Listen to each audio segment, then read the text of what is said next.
یہ جو کہا گیا کہ وَأَطِیعُوا الرَّسُولَ، تو اس سے یہ پتہ چلتا ہے کہ نبی اکرم صلی اللہ علیہ وسلم کی احادیث مبارکہ جو ہیں وہ الگ طور پر بحیثیت اپنے مقام کے وہ ایک اتھارٹی ہیں، وہ ایک بڑی دلیل ہیں دین کے لیے اور قرآن پاک کو سمجھنے کے لیے، کیونکہ اس وقت نبی اکرم صلی اللہ علیہ وسلم بھی ہمارے سامنے نہیں ہیں اور رسول کریم صلی اللہ علیہ وسلم کے جو ارشادات ہیں وہ احادیث نبویہ کی روشنی میں ہمارے سامنے ہیں، اور احادیث کی تقریباً 300 کے قریب بنیادی کتابیں اس وقت دنیا میں موجود ہیں۔ 300 کے قریب احادیث کی بنیادی کتابیں دنیا میں موجود ہیں، تو وہ ساری کی ساری کتابیں جو ہیں وہ نبی اکرم صلی اللہ علیہ وسلم کی سیرت کو سمجھنے کے لیے ہیں، سرکار دو عالم صلی اللہ علیہ وسلم کے اسوہ کو سمجھنے کے لیے ہیں اور قرآن پاک کو سمجھنے کے لیے ہیں۔ تو اس سے یہ پتہ چلا کہ قرآن پاک جو ہے وہ نبی اکرم صلی اللہ علیہ وسلم کی احادیث مبارکہ کے بغیر نہیں سمجھا جا سکتا، اور وہ لوگ جو کہتے ہیں کہ ہمارے لیے قرآن کافی ہے، ہم قرآن ہی سے سارا دین لے لیں گے، دراصل وہ دین کو لینا نہیں چاہتے، کیونکہ اصل دین تو وہ ہے جو نبی اکرم صلی اللہ علیہ وسلم نے ہمیں دیا اور اہل بیت کرام اور صحابہ کرام رضوان اللہ علیہم اجمعین نے اس کے نمونے ہمارے سامنے پیش کیے اور ان پر عمل کر کے ہمیں دکھایا کہ یہ دین ہے۔ تو جو کوئی دین نہیں لینا چاہتا وہ حدیث کا انکار کر دیتا ہے۔ تو حضرات گرامی، قرآن پاک کو بھی لینا ہے، احادیث مبارکہ کو بھی لینا ہے، اللہ کے احکامات کی پابندی بھی کرنی ہے اور نبی رحمت صلی اللہ علیہ وسلم کے احکامات کی پابندی بھی کرنی ہے۔ وَلَا تُبْطِلُوا أَعْمَالَكُمْ، اور تم اپنے اعمال کو ضائع نہ کرو۔ یہ جو اعمال ضائع ہوتے ہیں حضرات گرامی، بندہ جو ہے وہ اپنے اعمال پر فخر کرنے لگ جاتا ہے، تکبر کرنے لگ جاتا ہے کہ آج میں نے اتنی نمازیں پڑھ لی ہیں، آج میں نے اتنا قرآن پاک پڑھ لیا ہے، آج میں نے اتنے نوافل پڑھ لیے ہیں، آج میں نے اتنا صدقہ دے دیا ہے۔ تو یہ چیزیں بھی اعمال کو ضائع کرتی ہیں۔ یا پھر بندہ تکبر کرنے لگ جاتا ہے کہ میں نے نماز پڑھی ہے، میں نے یہ نیک کام کیے ہیں اور اس شخص نے نہیں کیے، لہٰذا میں اچھا ہوں اور یہ حقیر ہے۔ تو یہ اس طرح کے جو سوچ ہے یہ بھی اعمال کو ضائع کرتی ہے۔ پھر اعمال کو ضائع کرنے والی چیز جو ہے وہ انسان جب ریاکاری کرتا ہے کہ انسان کا عمل تو خالصتاً اللہ سبحانہ و تعالیٰ کے لیے ہونا چاہیے، لیکن انسان کبھی کبھی دنیا کو دکھانے کے لیے نیک اعمال کرنے لگ جاتا ہے، تو اس سے بھی انسان کے اعمال ضائع ہو جاتے ہیں۔ تو اللہ سبحانہ و تعالیٰ نے ارشاد فرمایا وَلَا تُبْطِلُوا أَعْمَالَكُمْ، تم اپنے اعمال کو ضائع نہ کرو۔ حضرات گرامی، اللہ سبحانہ و تعالیٰ سے دعا ہے کہ اللہ سبحانہ و تعالیٰ ہمارے اعمال کو باقی رکھے اور ہمارے اعمال کو ضائع ہونے سے بچائے۔ حضرات گرامی، آگے والی آیہ کریمہ اس میں اللہ سبحانہ و تعالیٰ نبی رحمت صلی اللہ علیہ وسلم کے آداب سکھا رہا ہے۔ ارشاد فرماتا ہے اللہ سبحانہ و تعالیٰ یا ایہا الذین آمنوا لا تقدموا بین یدی اللہ ورسولہ واتقوا اللہ ان اللہ سمیع علیم۔ ترجمہ اس کا یہ ہے یا ایہا الذین آمنوا، اے ایمان والو، لا تقدموا، تم آگے نہ بڑھو، بین یدی اللہ، رسول کریم صلی اللہ علیہ وسلم سے، واتقوا اللہ، اللہ سے ڈرو، ان اللہ سمیع علیم، بے شک اللہ سبحانہ و تعالی سننے والا جاننے والا ہے۔ حضرات گرامی، یہ آیہ کریمہ اس موقع پر نازل ہوئی کہ سرکار دو عالم صلی اللہ علیہ وسلم کے زمانہ اقدس میں کچھ صحابہ کرام نے نبی اکرم صلی اللہ علیہ وسلم سے پہلے قربانی کر لی۔ نبی اکرم صلی اللہ علیہ وسلم سے پہلے ابھی سرکار دو عالم صلی اللہ علیہ وسلم نے عید نہیں پڑھی تھی اور نبی رحمت صلی اللہ علیہ وسلم نے اپنی قربانی نہیں کی تھی۔ وہ لوگ دیہات میں رہنے والے تھے، لیکن ان کو پتہ چل سکتا تھا کہ سرکار دو عالم صلی اللہ علیہ وسلم نے ابھی تک نماز پڑھی ہے کہ نہیں پڑھی، یا نبی اکرم صلی اللہ علیہ وسلم نے قربانی کی ہے یا نہیں کی۔ یا اس کا دوسرا جو شان نزول ہے کہ وہ یہ ہے کہ کچھ صحابہ کرام نے ماہ رمضان سے ایک دن پہلے ہی رمضان کے روزے رکھنے، فرض روزہ سمجھ کے رکھنا شروع کر دیا، جبکہ نبی اکرم صلی اللہ علیہ وسلم نے روزہ نہیں رکھا تھا۔ یا دوسری کہ نبی اکرم صلی اللہ علیہ وسلم نے ابھی قربانی نہیں کی تھی۔ تو صحابہ کرام کے اس عمل کو اللہ سبحانہ و تعالی نے پسند نہیں فرمایا کہ انہوں نے میرے حبیب سے پہلے کوئی عمل کر لیا ہے، قربانی کر لی ہے یا روزہ رکھ لیا ہے، بظاہراً یہ اچھے اعمال ہیں، لیکن نبی اکرم صلی اللہ علیہ وسلم سے پہلے عمل کرنا اللہ سبحانہ و تعالیٰ کو ناپسند ہے۔ تو اللہ سبحانہ و تعالیٰ نے ارشاد فرمایا یا ایہا الذین آمنوا لا تقدموا، اے ایمان والو نبی اکرم صلی اللہ علیہ وسلم سے آگے نہ بڑھو،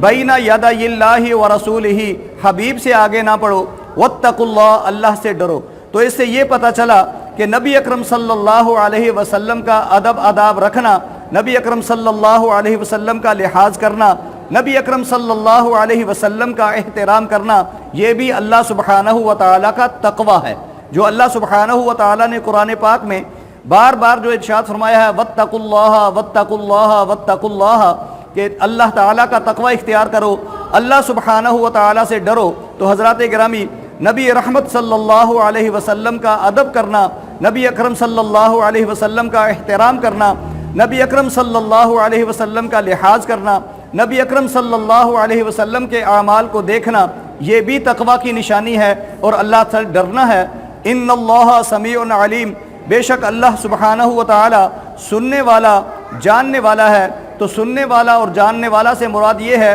کہ اگر تم نبی اکرم صلی اللہ علیہ وسلم کی بات سے آگے بڑھ کر بات کرو گے تو اللہ سبحانہ و تعالی سننے والا ہے،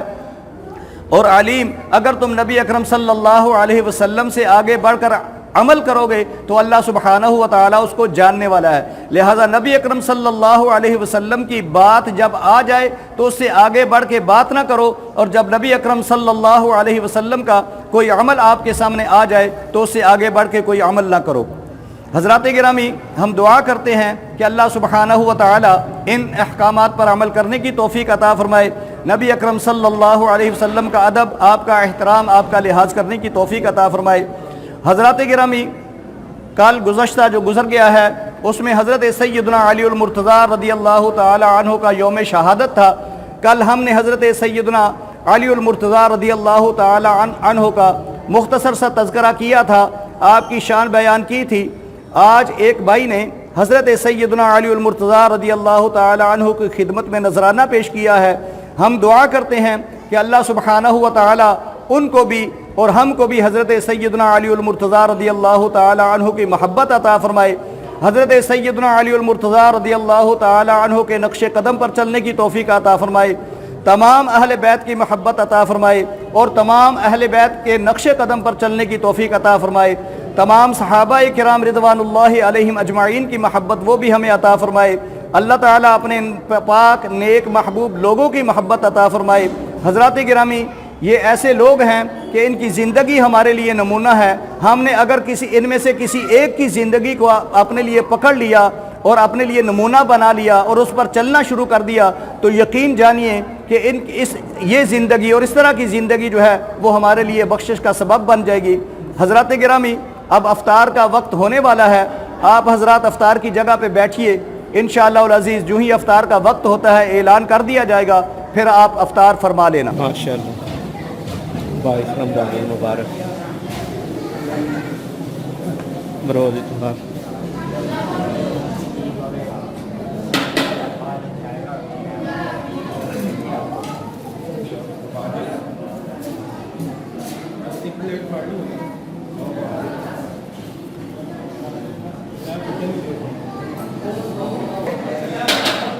میں چور رکھے نے اپنے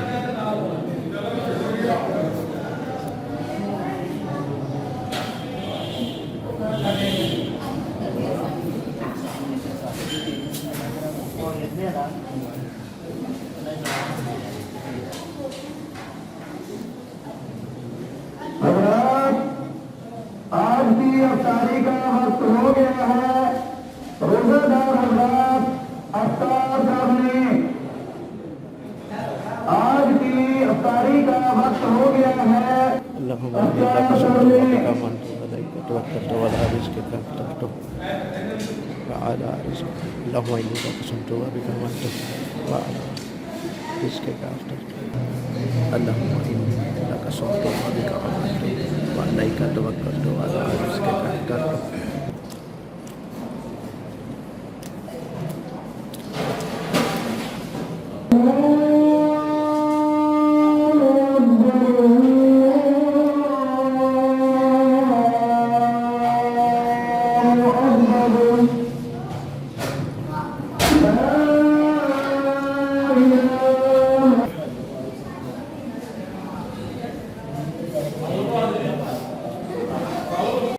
یہ ہماری ویڈیو اگر آپ کو پسند آئی ہو تو لائک کریں، شیئر کریں اور ہمارے یوٹیوب چینل شبیر لسانی کو سبسکرائب کریں اور اپنی قیمتی رائے کومنٹ میں ضرور دیں۔ اللہ ہم سب کا حامی و ناصر ہو۔ اللہ نگہبان۔